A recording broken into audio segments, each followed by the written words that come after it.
You're listening to Inside of You with Michael Rosenbaum. Thank you for joining me again today. This is exciting. Ryan's here. He's had some car issues, but we're just talking about your new car. And then all of a sudden, it's amazing how like a wrench can get just thrown into something. Like everything's going smoothly and then boom. You forget because I'm like, this new car, first car in 12 years. I'm like, things are looking up. And then you're like, oh shit, I'm still the one driving it. Yeah. No, you just gotta... But that's what happens. It's like, this is life. It's like all of a sudden everything's great. And then all of a sudden something gets in your way and you're like, all right, let's just solve this. You're like, oh yeah. Life still happens. It doesn't just stop. Yeah. Let's just fix this and move on. It's part of things. Yeah. It's just the way it is. Yep. But thanks for listening. Thanks for making this. Look, if you're a Tom Hopper fan and you actually like this episode and, all we do is encourage you to subscribe and listen and give this podcast a shot, because even if you don't know the actor or whoever I have on, you learn a lot. And we have really open, candid conversations, as you'll see with Tom Hopper. We really talked about having an autistic child. We talked about Umbrella Academy. We talked about Game of Thrones. And it was a really great conversation. And he opened up a lot. And I really appreciate when they do that, the guests. So subscribe, write a review, and spread the word. And look, if you want to join the team of patrons who support this podcast, this little podcast that keeps going because of our patrons, please join Patreon and give back to the show if you can. It would really help, and will keep us going. It has kept us going. So thank you all, top tier. Thank you, every patron. Thank you, every last patron who supports this podcast. Go to Patreon, patreon.com/inside of you. Join, and there's a lot of perks, a lot of different tiers. You can get boxes from me sent every few months with notes, and you get your name shouted out if you're a top tier every episode. And there's a lot of cool stuff. We're going to add stuff to it as well. So thank you there. The Inside of You online store has a bunch of cool stuff like Lexmas scripts signed by me and ship keys signed by me and cool new tumblers and shirts and all that stuff. And please support Talkville, my other podcast. And you can go to my link tree, go to Instagram at the Michael Rosenbaum, Ryan, and you could go to the link tree and there's Cameo, there's the cons Tom and I are doing. We're doing Rose City, we're doing Tampa Bay, we're doing New Jersey. Ryan's going to go to New Jersey for our first ever Smallville con. I'm going to go to New Jersey. Are you excited? I am excited. It'll be great. Yeah. It's going to be great. I hope everybody has a lot of fun. The Smallville Nights is pretty much sold out, but you can try and get tickets. But Tom and I do an event on Saturday night, so that should be a lot of fun. And a few other things, and we'll get into this interview if you'll just give me the time. But my book is on pre-order, and if you'll go to Amazon.com and type in The Talented Farter or Michael Rosenbaum, it's a fart book, but it's a special one about a kid whose only talent is he can make his farts sound like anything. And so it's really sweet, and it's got great illustrations. And look, he sets as a fart alarm clock every morning. It's so much fun, and I think people are going to really love this book. I'm really pumped up about it, so I hope you'll go and pre-order that.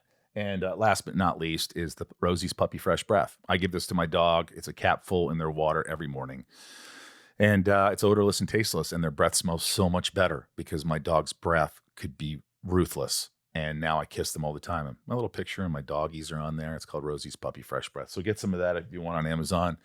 And a lot of other great stuff going on. I hope your week is going great. I hope you're taking care of yourself and you're exercising, or you're going to therapy, or whatever you do to make yourself feel better.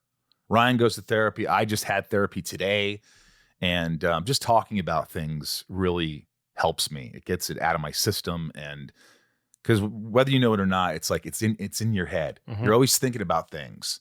And then when you get it off your chest, it's almost like, okay, I can get rid of that now. I could go fix my car.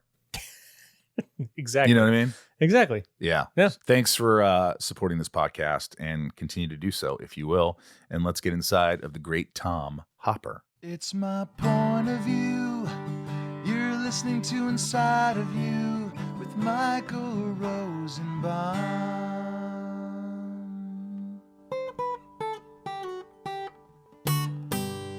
Inside of You with Michael Rosenbaum was not recorded in front of a live studio audience.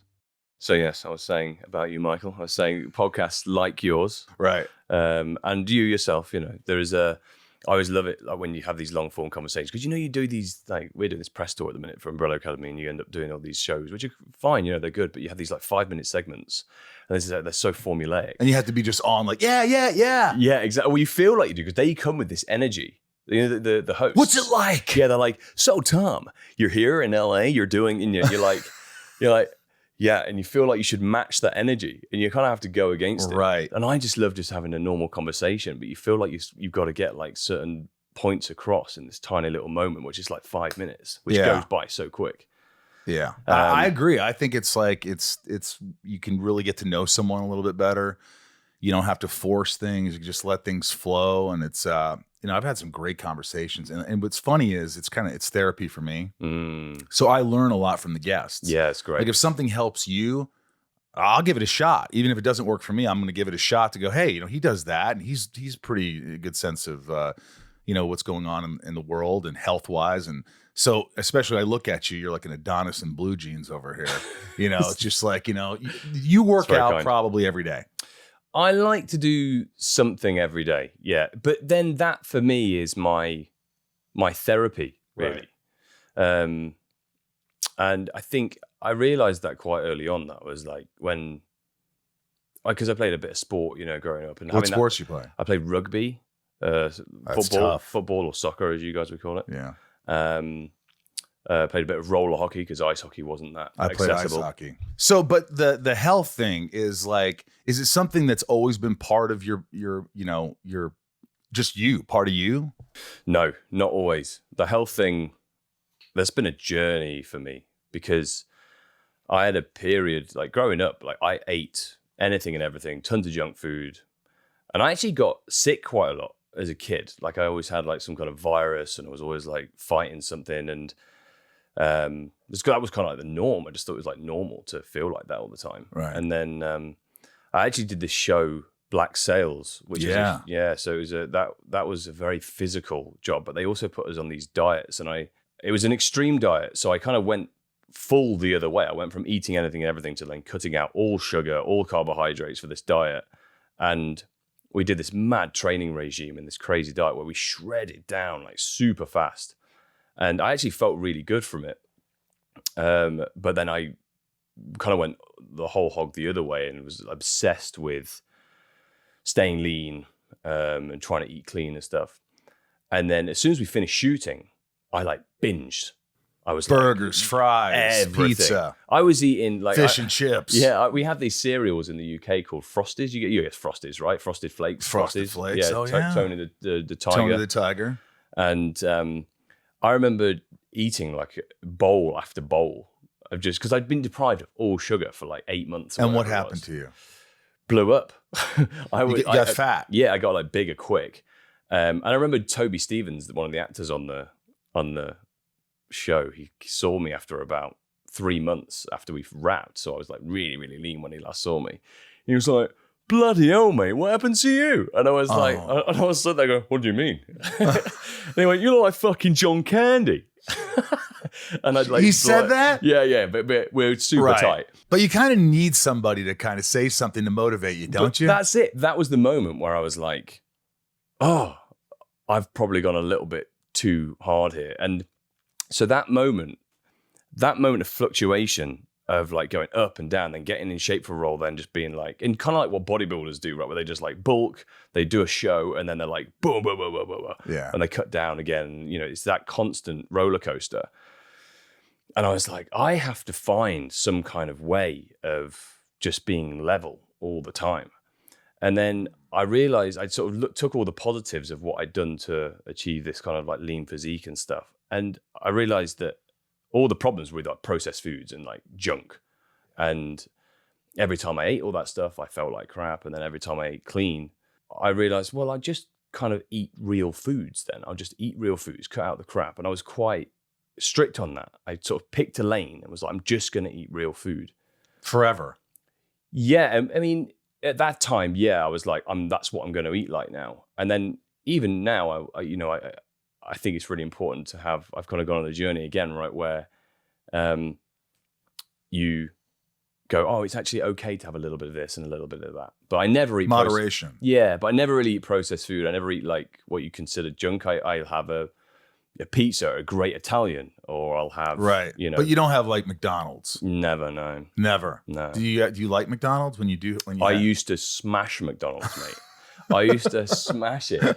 I used to have. I'll tell you what my order used to be. I used to have like the largest. We never had supersize in the UK, but Big Mac. Yeah, large everything. So large Big Mac meal. I'd have strawberry shake with that large strawberry shake, fries obviously with all the ketchup. Usually 2 double cheeseburgers, and then we had a strawberry cornetto McFlurry. Never even heard of that. Yeah, so exactly. That's I'm gonna write that the down. UK. It's really good.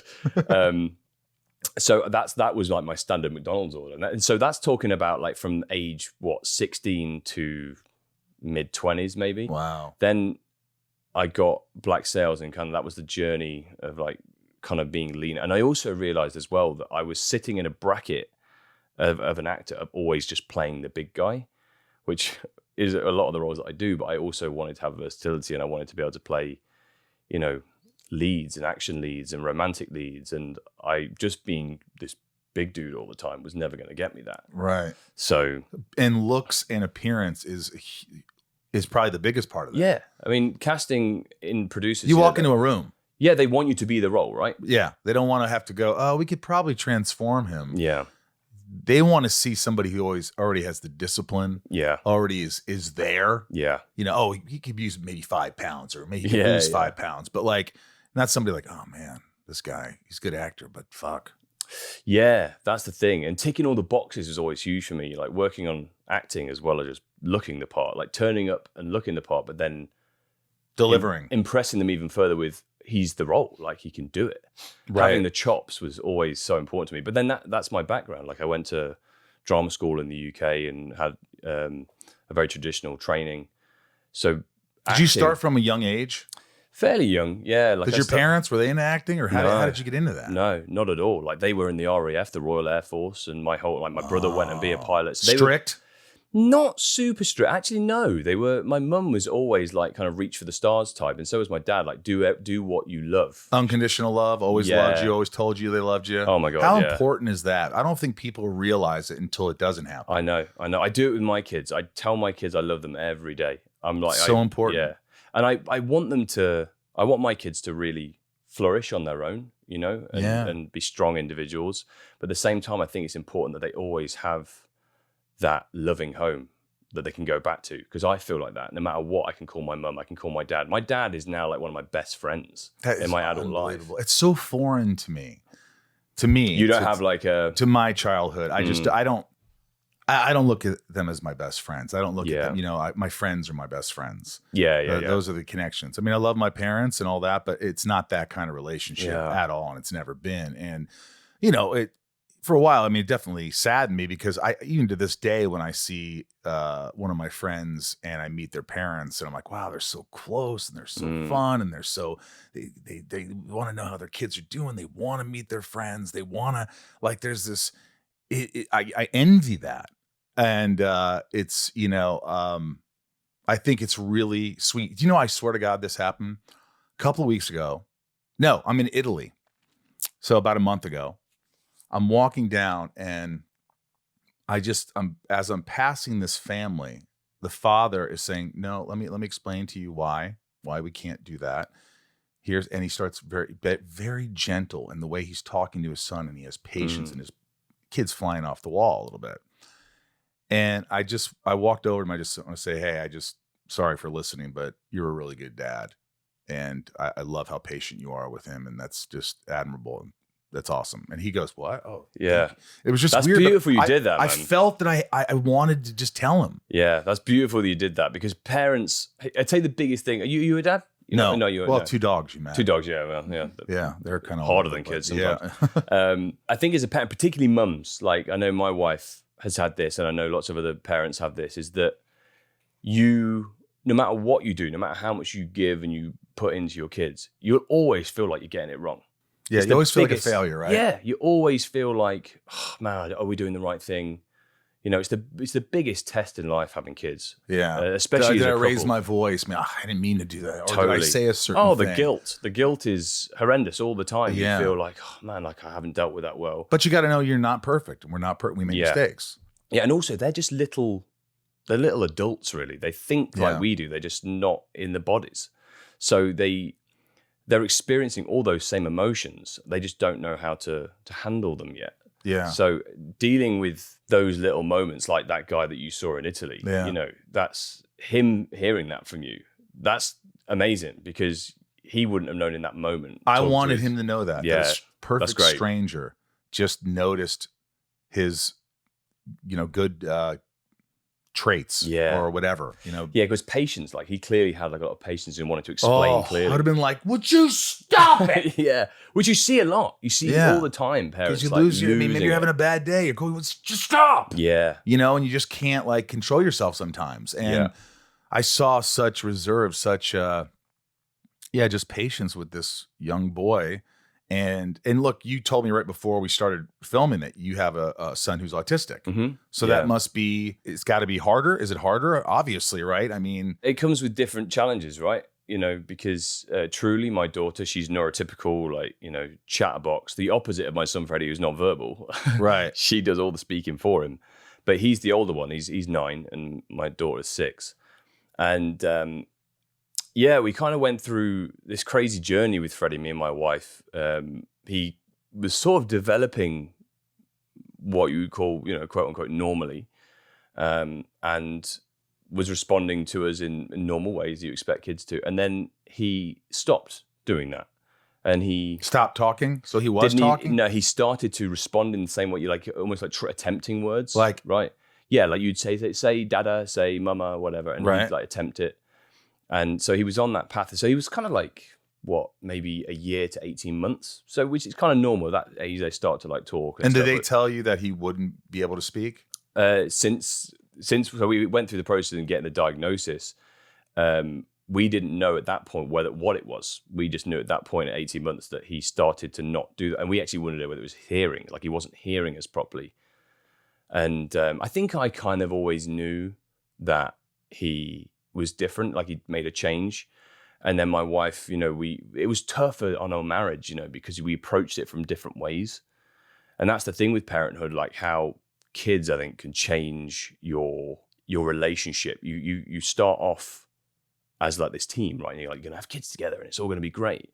And then sometimes I think I've spoken to a few friends who have had kids and they're like, yeah, everything was great. And then all of a sudden I became like the bumbling buffoon that gets everything wrong. I hear that all the time. And you're just like, that's why I'm single at 52. Well, exactly. I'm sort of single. Yeah. Yeah. Well, not truly single. Yeah. But that's got to take its toll at certain points. And you have to acknowledge it and be aware of it and go, hey, this is kind of like pushing us away from each other. You have to. Yeah. And I have to say, something I'm really proud of me and my wife, that we really worked hard on that and on our marriage and doing what's best for our children and for Freddie, you know, and his journey. So just to like go back to that, he stopped talking at all and kind of regressed to a point of like what you would say like a toddler is really, and then kind of stayed there. But Freddie doesn't have any of those things that like neurotypical kids have. Like he doesn't like care about what presents he has at Christmas. He doesn't care about, he's not I want. He doesn't does he get excited? Oh gosh, yeah. Oh yeah, good. Yeah, he's like, but about different things to what other kids, like Freddie will lose his mind if it starts raining outside and it's windy and things like, so natural elements, he's like in his element. And it's the most beautiful thing to see. Yeah. And I always say this, that like, when I look at Freddie, if I ever have any problems during the day, I look at Freddie and see how he's enjoying his day. And he's loving all the simplistic things in life, that the earth, that life offers us. And I'm worried about what's going on in the bloody news. Yeah. And he doesn't care about any of that. He cares about his being right now in this moment around nature. Isn't that something? It's the most life gratifying thing. So Freddie has been my biggest life lesson, because he just gets me to look at problems and solutions in a very different way now. I just approach it from a different perspective when I can, not always, you know, it's hard. But when I look at him and I'm like, man, his wants and needs are so simple. And actually all of this over here is just complications. This is where it's at. I agree 100%. It's amazing how sometimes we're forced to look at the basic things, the simple things, the connection with human beings that are the most important. And because we're so distracted with, you know, all the being relevant and, you know, promoting things, and doing things, and just, you know, it's just stuff. Yeah. And then you notice Freddie and it just takes you to a place where you're like, hey, he doesn't need all that. Yeah. There's something really cool about that. And it's great that it grounds you and it kind of like takes you out of your head. Oh, massively. People say like, because I know a lot of people have therapists and stuff, right? And I do. Yeah. Do you? I don't have one, but my wife does. She's always saying, you should do therapy. And I probably should. But people say, who do that? And I was like, Freddie. I'll go for a walk with Freddie and just experience life the way he experiences life for an hour, half an hour. We'll go to like the field and, you know, just go for a walk and I'll just be in his company. And we just enjoy walking around and like sitting in the grass and playing or whatever. And that grounds me and puts things, and it allows me to, you know, put things into perspective in my head better than any conversation I have with anyone right now. This is, you know, just my current experience. Inside of You is brought to you by Nutrafol. Nutrafol is the #1 dermatologist recommended hair growth supplement, with over 1 million people seeing thicker, stronger, faster growing hair with less shedding. I'm starting to see some spots, and I'm working with Nutrafol, and they are our sponsor, thank God. And that means I could save money, and so can you. But this is a great product. Thinning hair is often different for men and women, so a one-size-fits-all approach to hair growth doesn't quite cut it. Nutrafol has multiple formulas that are tailored to help give your hair what it needs to grow based on your biology, your life stage, such as postpartum, menopause, and lifestyle factors such as plant-based lifestyles. Nutrafol helps support hair growth from within by targeting possible key root causes of thinning: stress, hormones, environment, nutrition, lifestyle, and even metabolism through whole body health. You know, it's easy. You just take their wellness quiz at Nutrafol.com. That's Nutrafol, Nutrafol.com, for a personalized hair health plan based on your specific possible root causes. It's so easy, and you figure that out, and then boom, this is tailored to you. Nutrafol has got you covered. And while many supplements rely solely on ingredient studies, Nutrafol clinically tests final formulations to ensure their efficacy. In Nutrafol's own clinical studies, 72% of men saw more scalp coverage after taking Nutrafol, men's hair growth supplement, for 6 months, and 86% of women saw improved hair growth after taking Nutrafol women's hair growth supplement for 6 months. So it's obvious this stuff works. With Nutrafol, getting help building a hair growth routine is simple. Purchase online, no prescription or doctor's visits required. Free shipping and automated deliveries ensure you'll never miss a day. You could see results in 3 to 6 months. Take the first step to help you see visibly thicker, healthier hair. For a limited time, Nutrafol is offering our listeners $10 off your first month subscription and free shipping when you go to Nutrafol.com and enter the promo code INSIDE. Find out why over 4,500 professionals and stylists recommend Nutrafol for healthier hair. Nutrafol.com, spelled Nutrafol.com, promo code INSIDE. That's Nutrafol.com, promo code INSIDE. I feel like it was unexpected that you'd feel this. Like you didn't realize this would be the case, and this would bring the, you know, a much better version of yourself out as it did. Yeah. In the beginning, right? Totally. So it's weird, right? When you have kids, and I was actually, funnily enough, I was talking about this to my wife last night, and as a dad, I had expectations of a son, you know, like we would be kicking a football, I'd be teaching him how to play rugby, I would do all those things with him. Yeah. I never really had a moment of like, oh, right, well, that's out the window because Freddie's different. It was more just a gradual, like, oh, this is my path with Freddie. And Laura said to me, my wife, Laura, she was like, that's got to be, she's like, is that not hard though to think that's what it was? Or do you and I was like, I suppose in some ways, yeah, but you can never have, I think for me, the expectations of any child should be thrown out the window. Like, because if you have a son that's neurotypical, he may not like kicking a football. He may not like learning to play rugby. So why expect that? Because that, for me, that was me being selfish of what I wanted as a child, as opposed to what was truly best for the son I was going to have, and letting him go on his own journey to whatever he's going to be. Yeah. So that's beautiful. That's beautiful. Yeah, it was a good learning curve for me. It really is. You said your parents from the Air Force. Yeah. So, and they were supportive, but what was it about acting? What got you into it? I did a play called. So I got into the school drama group and everything. And actually, the first kind of bug thing that I got from where I was like, this could be fun, is I did like a drama class, and it was probably like 10-1 in terms of girls to dudes in this class. So there's a lot of girls. Right? Yeah, it's always the way in. Get into acting, folks. Yeah, it's can be beneficial. Yes, could be fun. But I remember getting up and it was like an improv type thing. And I remember just like all the girls in the class laughing at me and laughing at what I was doing. I was like, this is great.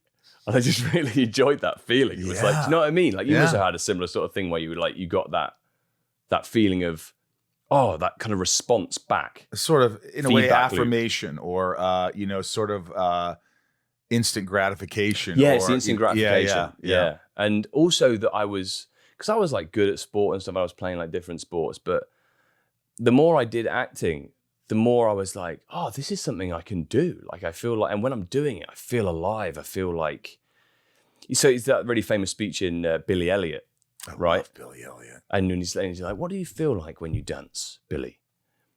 And he's like, electricity. Feels like electricity. Yeah. And I'm like, yeah, that's what it is, man. That's the feeling. You get this like buzz. And my wife talks about it now. She's like, it's like a massive dopamine hit every time you do it. And what I'm so thrilled to say is I still get that now. You do? Oh, God, yeah. You get it with every project? At some point, yeah. And that's the thing about, for me, picking what projects I do. I'm always like, when I read that script, I got to look at it and go, I'm going to love acting that scene.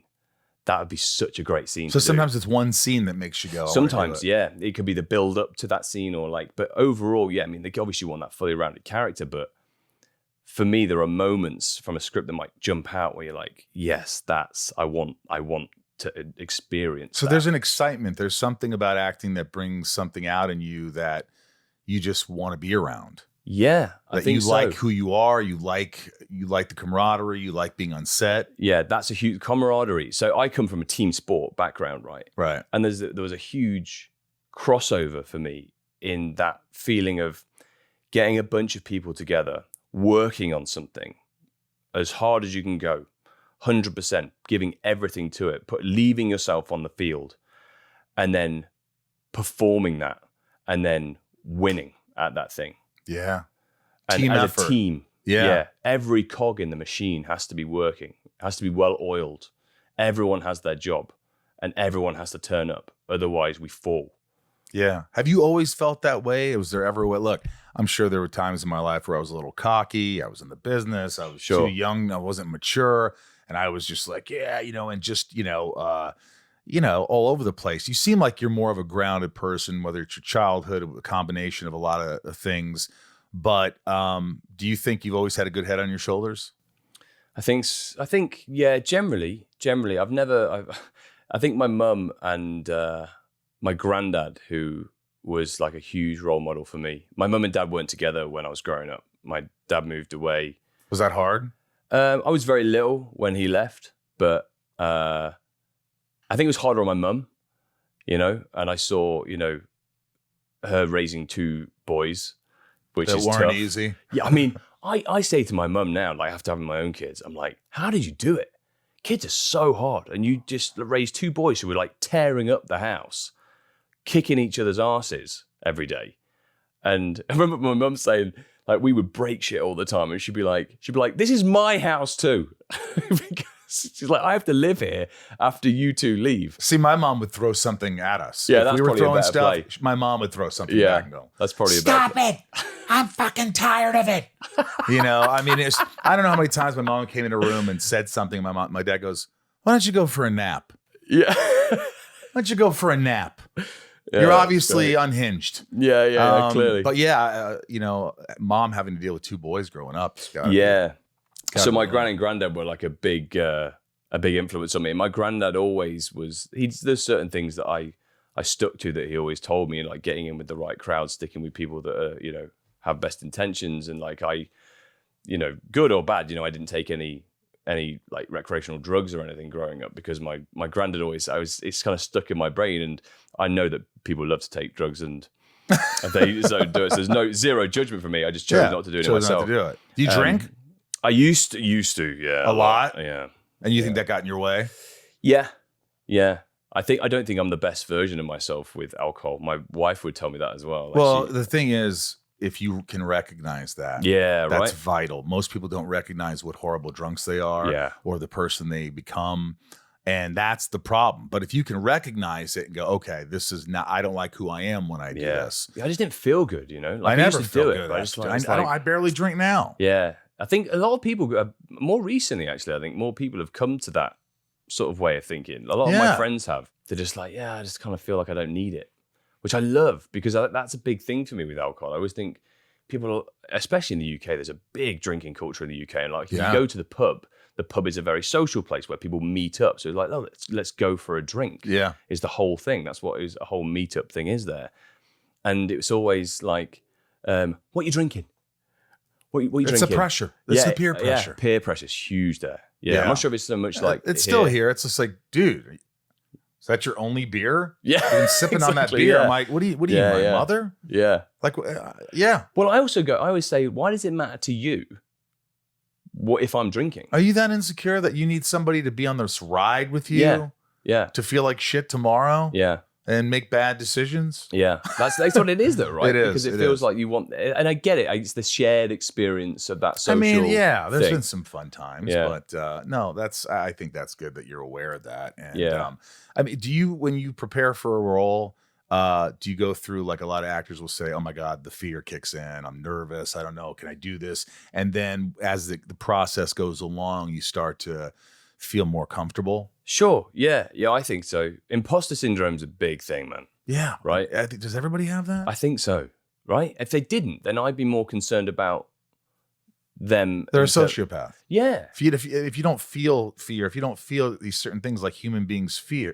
Vulnerability. And vulnerability. I mean, I think we all, acting's a funny thing, right? Because you have to audition to get a role.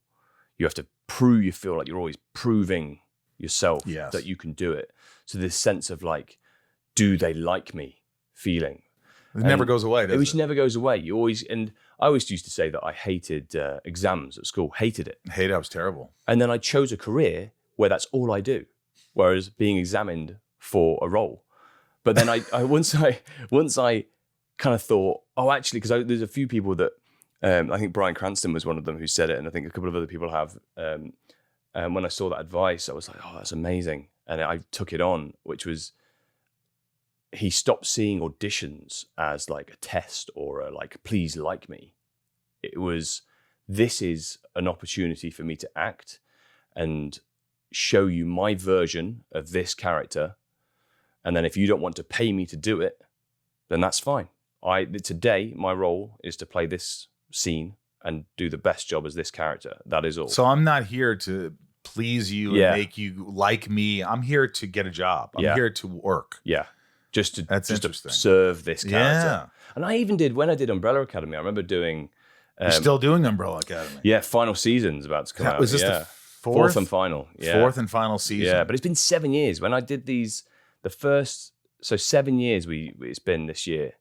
Because we have these Netflix do these huge like hiatuses between seasons that we have. That's tough, huh? Oh man, like a 1.5 year hiatus. Yeah, I remember doing the chemistry reads. I was the first one to be cast in the show, and I did these chemistry reads with all these different. One of the characters in the show is Alison, and I did a bunch of chemistry with these Allison candidates.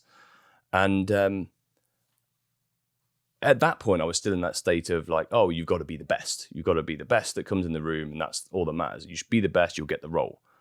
Every single one of these Allison actresses were phenomenal. We all had chemistry. It was great. I was like, she was great. Oh my God, she was great. How are they going to choose between these 5 girls? They were all so good. They all brought their A game. None of them got cast. They were like, yeah, they just didn't have what they were looking for. Isn't that something? Yeah, and I realized it's not about being the best. It's about what's right for them. What's in the creator's mind? What do the producers want? What do the network studio want? It's like this, all these cooks in the kitchen. And it's just like, you just have to go in there and give it your best. Yeah. You can't control these things. No, you shelve these things. Totally. Yeah. That was a real kind of like, light bulb moment of like, it's not about being good. It's about, yes, it is about being good, but being right is a whole different thing. We both play Luthers. We both play Luthers. Yeah. I was Lex. Yeah. So that's kind of cool. Yeah, solid. Inside of You is brought to you by Rocket Money. Listen, I always tell you, when I use things and they work, I like to be the first to tell you guys because it's personal. And Rocket Money has not only saved me money and Ryan money, but so many millions of people around. Rocket Money is a personal finance app that finds and cancels your unwanted subscriptions, monitors your spendings, and helps lower your bills so that you can grow your savings. How many times do we have to get a free subscription to something, and then the trial period's over and we don't realize we're paying $9.99 or $15.99 for months after that, and we lose so much money. With Rocket Money, I have full control over my subscriptions and a clear view of my expenses. I can see all of my subscriptions in one place, and if I see something I don't want, Rocket Money can help me cancel it with just a few taps. You know what I love? I love how the dashboard shows me this month's spending compared to last month, so I can clearly see my spending habits. Plus, they'll help me create a custom budget and keep my spending on track. Rocket Money will even try to negotiate lowering my bills for me by up to 20%. All I have to do is submit a picture of my bill, and Rocket Money takes care of the rest, and they'll deal with the customer service for me. Rocket Money has over 5 million users and has saved a total of $500 million in canceled subscriptions, saving members up to $740 a year when using all of the app's features. So, stop wasting money on things you don't use. Cancel your unwanted subscriptions by going to rocketmoney.com/inside. That's rocketmoney.com/inside. rocketmoney.com/inside. Solid name. I want to get into Umbrella Academy, but I want to also ask you, the episode you did of Doctor Who. Oh, God, yeah. Did you realize how big that show was? Yeah, you do know, particularly the one that I was doing, because it was Matt Smith's very first episode as a doctor. So everyone had eyes on that episode. Were you nervous about that? Yeah, and you know what? That one, I hadn't had a gig for a little while. And that's the weird thing when you haven't, muscle. Yeah. Yeah, and getting back into it and being on set again. And I was young then. I was only my 3rd job, I think. And it was really of that moment of how do I do this again? and I've seen actors come on to sets who come on to do a few lines or anything, who maybe not work for a while.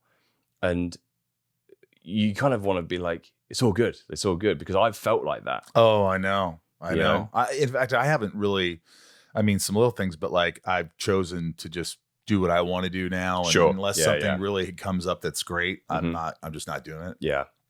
So I know when I do finally pick that role or whatever, or that role picks me, that I'll have that feeling. I'll have that, but I know what I'll do. I'll rehearse it so much and really learn the lines inside out that all that confidence will hopefully come back. Yeah. It will come back. I think it's innate. I think if you know what you have, you know what you can do, and you follow the rules, hit your mark, know your lines, and listen. Fucking listen. Then you're going to be all right. If you follow those guidelines, I think that's important. Do people still recognize you and say, "Oh, Doctor Who"? That's the weird one. Yeah, sometimes I get recognized for the smallest ones I've done, like Doctor Who, Game of Thrones. I played. Well, you did 6 episodes? Yeah, something like that. Yeah. Was that what was that like? Crazy machine, that thing, man. Like season 7? 7, I think it was. Yeah, because the 8 seasons. I think 8 seasons. That was the one. Yeah, I was the penultimate season. Going into something like that's got to be nerve-wracking. Yeah, it's almost like the thing was so huge that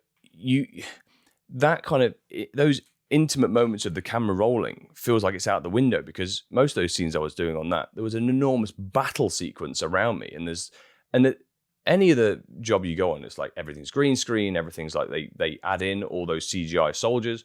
Not on Thrones. Thrones was like they had full-on armies there. So they had other things to worry about. Yeah, it kind of feels like No way. just have to get your tiny little bit right.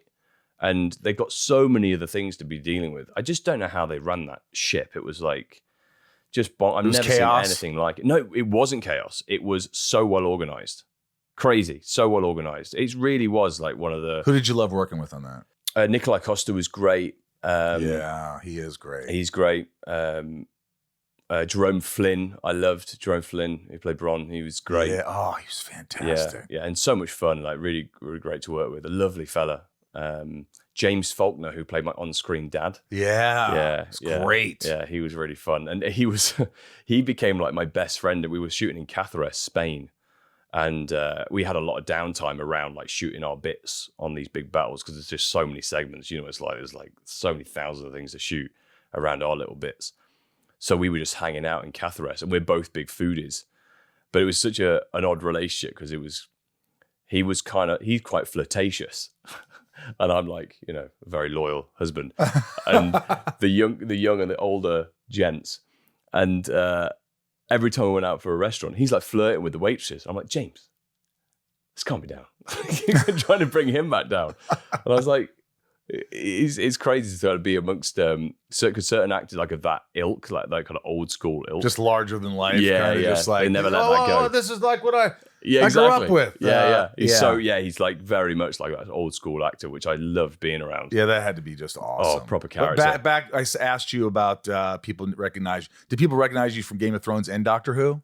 Yeah, those two are the ones that I get. I mean, obviously Umbrella Academy as well, but obviously, yeah. But they do, man, because they just got crazy fan bases, and these are people that watch and study these shows over and over again. And I've done a few of those like Comic-Con events, and you do really well. They do well, yeah. I mean, it's great because I really love fan interactions. I have to say, I think it's so nice, it's so humbling, and I love seeing how your work has affected people in like a positive way. Like how someone was maybe going through a tough time, and then like your relatable storyline brought them out of that. And you're like, you had no idea that something you did would make any impact. Yeah. That's what's amazing. And then you see the impact and you're like, am I really the cause of their happiness? Yeah. Am I really making these people you feel happy? Not worthy, right? You don't feel it feels worthy like of that. it's like, I don't, it's hard to feel that. Yeah. And some of the stories, you're right. They hit you. I've been very emotional with fans before. And no, it's a beautiful thing. Yeah. You had to wear a muscle suit to achieve the correct look and underwent martial arts training for Umbrella Academy. Yeah. You don't wear that anymore. No, not for since season 4. Was that a pain in the ass? Yeah, well, yeah, in different ways. There was different ones. There was like the prosthetic one, which was obviously a large prosthetic job every morning when I was wearing it. But when you glued in, it's an enormous suit and heavy. So like trying to do fight scenes in it but it's more the circulatory, like you lose the ability to like sweat, or you just sweat into the suit, right? So your body temperature goes hotter and hotter and hotter. So you must smell at the end of these things. Yeah, I guess it does. I feel sorry for the people who have to clean it. How much did it weigh? Probably weighed like 35, 40 pounds. 35 or 40 pounds you're putting on you to like, yeah. Isn't that bad for your back and your neck? Yeah, you had to really like work on because also the muscles on the back of that like kind of simian suit, they're not human muscles. They come, so your lats at the back, these ones came around and butterflied around his, across the top of his shoulders, right? Across the top of the traps. So you couldn't retract your shoulders. So you're constantly in this position, like hunched over. So at the end of every season, I needed to go for like full on like chiro, just bringing my back. So you were in a lot of pain. It did, yeah. There was some periods where I was like, "Whoa, it was pretty uncomfortable." I mean, I can't imagine if somebody said you have to wear a 35, 40-pound suit every day.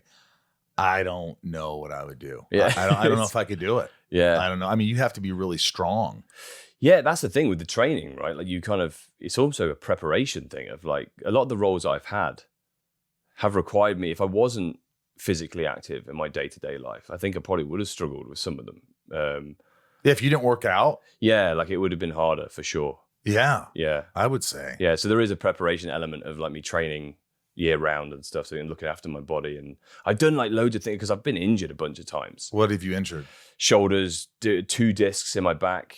You're talking to somebody who understands. Oh, I've the had disc 9 issue? spine surgeries. Yeah. Oh, dude, you've had 9 spine I just had surgeries? injections yesterday in my 5, 6, and 2, 3 in my neck. Oh man, have you ever looked at stem cells?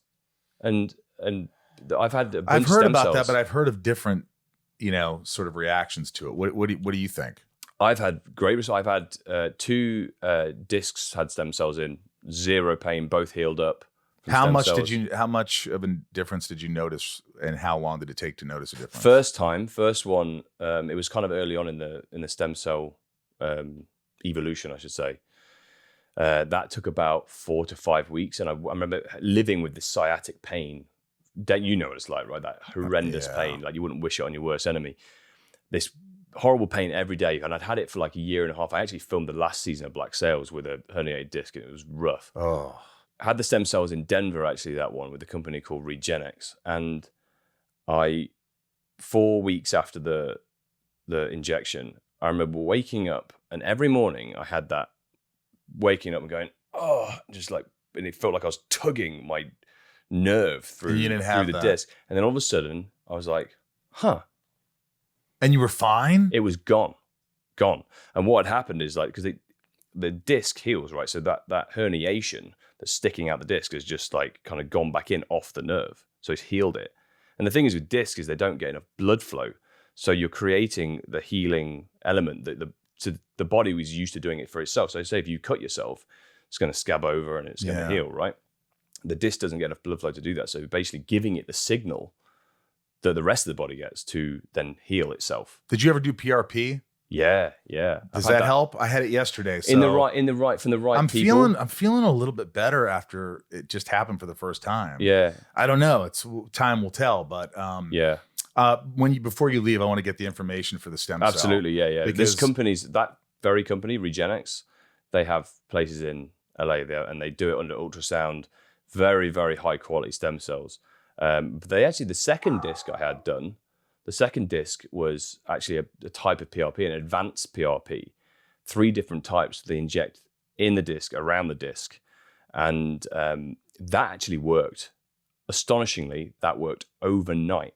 I woke up the next day and was like, what the hell? Are you serious? Yeah, I was like, so they could go to all my discs that are damaged and sort of inject these places. Yeah, I mean, and I might get some relief. Yeah, for sure. It depends if you had disectomies.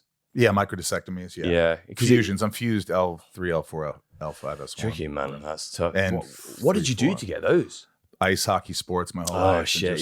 Shit. Yeah, I think my rugby background definitely contributed to my discs for sure. But that's good for you, man, that you were able to, have some relief. Yeah. Chronic pain, there's nothing worse. And there's nothing worse than talking to someone, having a conversation, go, I just want to lay down right now. Horrible. That's going in your mind. Horrible. I just want to go lay down. Yeah. And that is a terrible feeling. And people don't understand it until it happens to them. I've had friends or people in the industry call me in tears saying, I'm so sorry. I had no idea.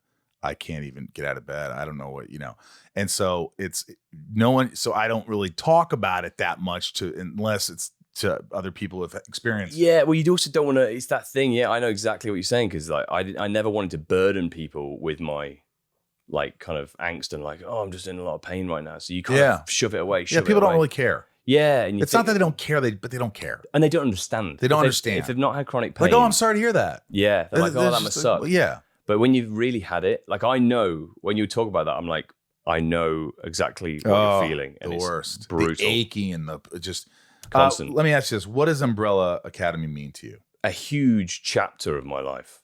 Like I say, it's 4 seasons, but it's the better part of my 30s, really. I signed onto it when I was like 32, I think. 39 now. Wow. So, you old bastard. Yeah, I know. God, Jesus, getting look on. at you. Yeah. Wait till Brutal. you're 52. Yeah. You're never 52. Yeah. No. I just turned 52, man. Bloody hell, you look good. Let's try not working. My God. That'll do it. That's yeah. the key. That's the key. Yeah. Work as little as possible. You'll look really good for a long time. Oh, that's good to know. Quitting It's better acting. to look That's good. It. It's done. Better to look good No than more to acting. feel good. It is, yeah. Yeah, exactly. Yeah, we're all in a mess underneath it all. Yeah, exactly. But wow, so what does it mean to you? Yeah, it means everything. It's been a huge learning curve for me. I've learned so much. I've learned so much about myself. I will miss my on-screen siblings massively. Like we really are. Like you say about casts and stuff, right? And I think you know what it's like when you finish a show and you think, oh, you know, it's such a great cast, and you like build a relationship, you build friendships. This truly was like a proper family, because all of our scenes were in some format together, right? And then we'd have these huge group scenes, and then we'd hang out together as a group, and we would bicker as a group like a family does, like siblings. And then 5 minutes later, we can be just having a laugh about something stupid. Right. And I think you only get that when you have that level of friendship. And that's what we've got with this. I actually just saw all the guys yesterday. We did a bunch of like content stuff. Who's the biggest clown?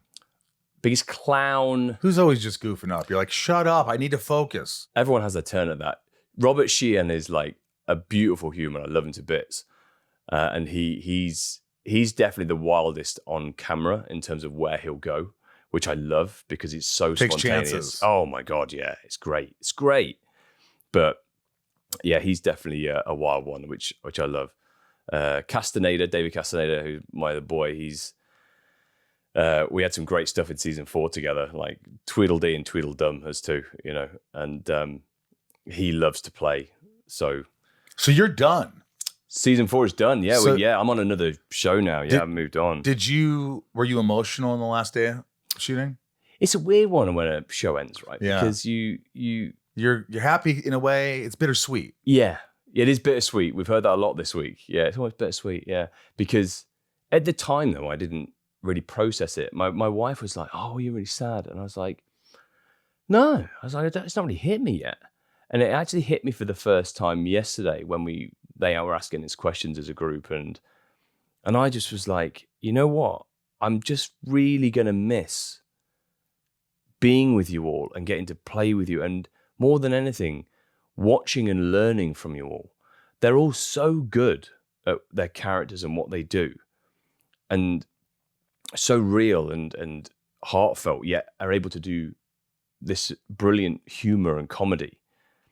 But it's always so real. And I at any point, you know, I could say I've watched every single one of them do what they do on that show.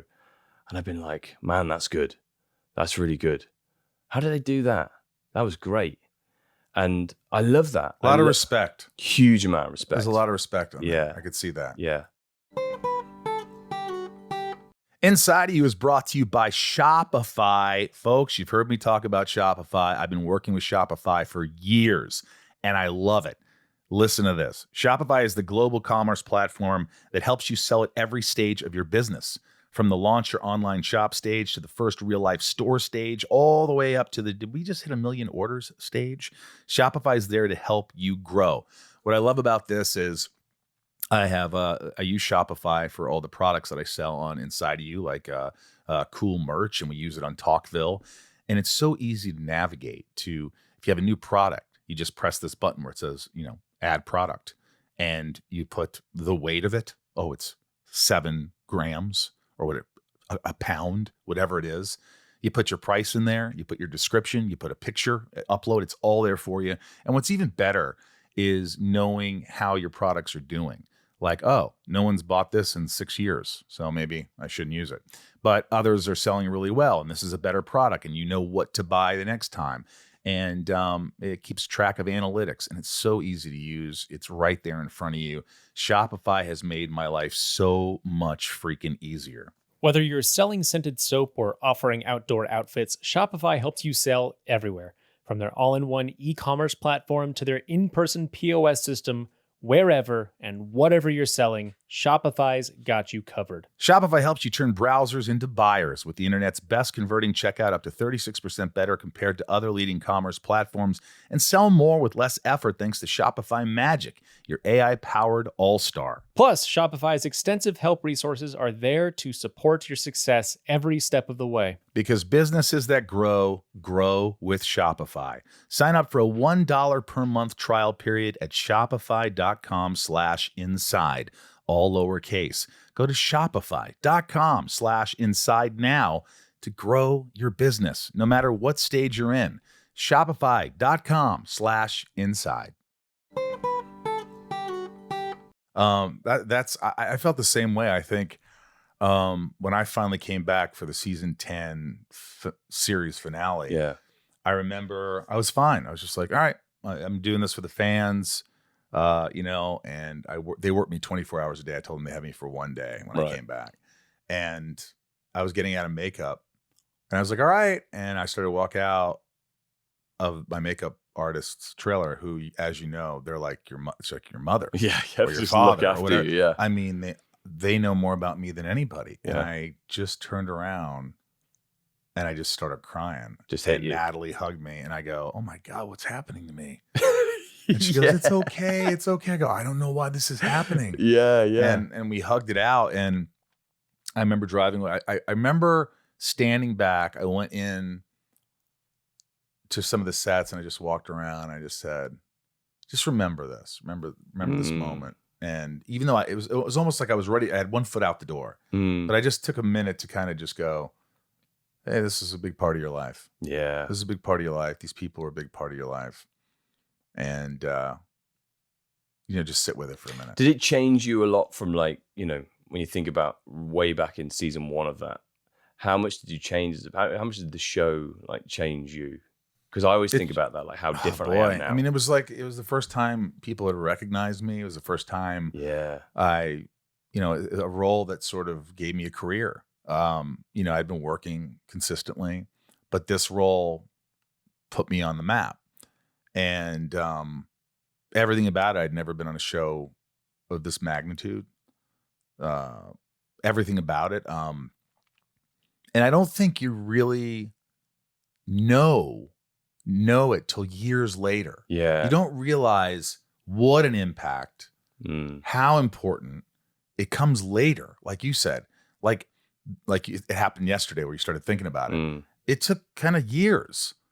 Really, Tom and I do this rewatch Smallville podcast, and as I'm watching the episode, because I never really watched them, and I start to realize, wow, you did something special. It was you should be grateful and you should be proud. And I don't know if you see that. You could say the words, and you could, oh, that's great. No, I love it. But to actually feel it, it took me some time. Yeah. Isn't it weird how when you look back on stuff, you see the journey that you've come on? I always, I always think about, seeing a goal in your future, and and people talk about manifesting and all that, and, seeing where you want to go. But actually the most interesting thing to do is to look back and go, look what happened there, and look at that junction I took. And if I hadn't have met that person, then that wouldn't have never happened, and I wouldn't have done that job. Yeah. And seeing where your life has gone because of certain decisions you made, you kind of see the butterfly effect that's happened in your life. It's true. Right? It is. Absolutely. It's amazing how, one door closes, another door opens, and you don't know where you're going to go. And I think the hand of fate sort of takes you sometimes. It goes, hey, this is what you're doing now. Yeah, you try and fight it, but it still happens. Enjoy what you're doing now, and whatever else happens, then that's where I'll be, and I'll deal with it then. Yeah. I've learned that. I've learned how to just go, I'm here right now. I'm talking to you. Yeah. Enjoy it. Have a great conversation, and then, whatever tomorrow holds. Yeah. So be it. That's great. Your rep, I was talking to her. Oh, Jacqueline. Jacqueline. Yeah. Jacqueline. Yeah. Jacqueline. Yeah. So I was talking to her, and she's like, oh, this isn't going to air till after, then he can give some spoilers for Umbrella Academy. Yeah. So what's something big that happens? You want to know? The big one?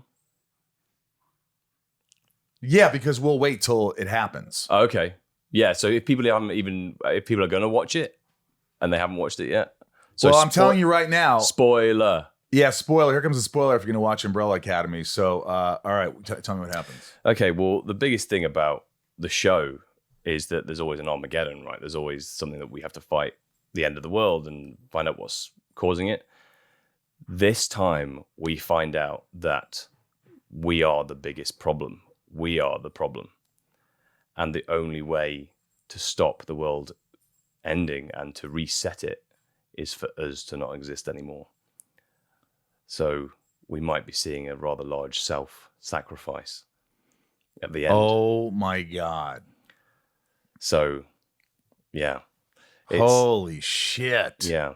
When you first read that, what were you, when did you find that out? We found out 2 days before we shot it. They didn't release those final pages. Were you excited? Were you sad? Were you blown away? I was kind of like, going by the script that we had so far, up to in the episode to where it, like, we hadn't been given those final pages, I kind of had a feeling it was where it was heading. You know, you kind of go, I think I know. Like, I don't know if he's going to write that, but then I kind of feel that's the only way to end this. And I was like, if he does it the right way, if he does it full Terminator 2 Judgment Day, going into the lava, thumb comes out, then we could have a beautiful moment at the end of this show. And I think that's what we've achieved. There's a brilliant sense of hope. And wow, the sacrifice, self-sacrifice, hope. For the good of all, right? But so does that mean you couldn't do another Umbrella Academy or a spinoff or something? Who knows? Who knows? I mean, in this world, because there's so many timelines, right? There's so many like alternate timelines that there is always a way to do something else. Reverse something, change something. Someone does something that changes the timeline. Right. Someone in this new world that changes the timeline. Someone can exist then in that timeline. And I think they should do some kind of spin-off. I don't know which character you do. Well, yours. Mine. Yeah. Luther, man. Maybe without the suit this time. Yes, please. Yeah. But there's possibilities. Oh my God, yeah. And there's such a Would you do it again? Would I do it again? Would you go back? I'd love to do something else with this group. Yeah. So if they came to us with something that was really cool, and Steve Blackman, our showrunner, was the guy doing it, because he's the glue. Yeah, he's the Umbrella Academy. Like, it's his vision. It's then everything. You'd consider it. Oh yeah, for sure. Because to go back and play with those guys again and live in that world as those characters all together. Yeah, man, that put a great big smile on my face. Can you talk about the project you're about to work on or no? Yeah, I'm actually shooting, the Terminal List? It says Amazon Prime show. The first season's been out, but then, so I joined that as one of the characters from the books, a character called Rafe Hastings, the books that Jack Carr wrote. I became a huge fan of. And so you're doing the next season? So we're actually doing a prequel season of the Terminal List. It's very exciting. Really cool show, man. Like, I've seen quite a few bits of it now as they put it together. Really proud of it. That's awesome. Yeah, I'm delighted to be a part of it. What's the best advice you've gotten? The best advice I've gotten would have been from my Toby Stevens pal. He was Captain Flint on Black Sails, and he actually said it to me as a piece of advice that he'd gotten. And we were just talking openly. He's one of my very best friends, and he was just talking openly about. We were talking about acting and stuff, and I remember him saying, and you know what it's like sometimes and I was early on in my career when I was having this conversation with Toby. When a camera comes onto you for your close up, so many actors, you have this feeling of like, oh shit, okay, don't fuck it up. It's like, it's close up and it's tight, and you're like, oh, this is my moment. There's that moment of like, got to deliver. And he was talking about that feeling, and he was like, and I remember getting this advice. He said that the best acting you do is when you're most relaxed. If you're relaxed, then you will just be. You won't look like you're acting. Yeah. You will just let it come out. You know the lines. You know the lines. You know who this character is. So just relax into it. And even if you're angry, even if you're uptight, people in real life, they're so free. They're flowing when they're angry. They're just letting it all out. they're relaxed in themselves because they know what they want to say. They're not uptight thinking what they should, there's this element of relaxing. I like that. Oh man. And it really sat with me. I was like, that's brilliant. Just relax. I think that's the advice for life. Just relax, man. 100%. It's not that bad. Yeah. Just relax. Yeah. What if you didn't act? What would you do? I'd want to be a chef. Really? Mm-hmm. I love food. I love you cooking. You cook for your wife and kids? Yeah. You're good? I absolutely love it. I don't know if I'm good. They say I'm all right, but I'm sure you're good. I do all the cooking at home. Apart from my wife does a absolutely stellar Yorkshire pudding, which is, do you know what a Yorkshire pudding is? No. It's like a pancake batter, but then you put it into some hot oil, or we use ghee because it's much better and you get the oil hotter. But you heat the oil very hot and then you put it in like muffin tins and you pour in the batter into like sizzling hot oil, and then the process, because you really whip up the batter, there's loads of bubbles in it, so there's lots of air in it. So when it hits heat, it rises like a souffle. So, and then you can put in like slow cooked beef or roast beef and gravy, and sauce, and it's like the most delicious thing you'll ever eat. It's incredible. So it's like Yorkshire pudding. Yorkshire pudding. Can you do a perfect American accent, like easily? Just jump into it. Can try. Depends what. But it's pretty easy to do. Yeah. Like if someone said do an American accent right now, you could just jump into it. I could probably give it a go. If like it's sometimes it's harder than others, but it's easier when you have a script. But yeah, it's fine. Do you ever hear yourself when you're watching going, "Oh, that was a little off"? Yeah, although I'm usually a stickler for it in ADR. Like I'm like, please keep an eye on me. Like if I slip, but I'm also like that on set as well. Like I say to all my American siblings on Umbrella, like I'm like, if you hear something, please tell me. Like I said that from day one. And Emmy Raver Lampman has actually been a star for that. Heard it. Yeah, exactly. Yeah. She'll be the first one to tell me, and I'm like, got it. Yeah. Do you ever in your life, have you ever get depression, or you ever get anxiety? You ever get things like that, or and how do you deal with it?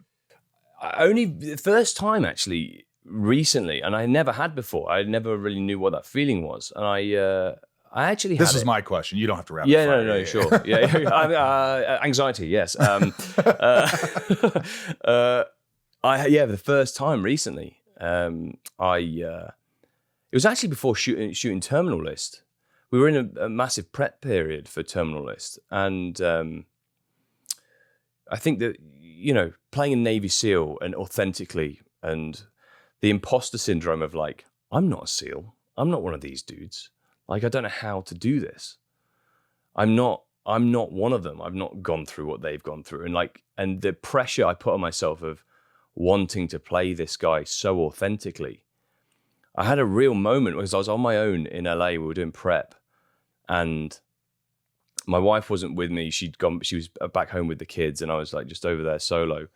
And it was a moment. It was actually in the middle of the night, and I've never had this before, where I woke up and like my heart was kind of racing, and I was like, "What the hell is going on?" And I had like this moment of like, you didn't even know where it came from. No, it was that.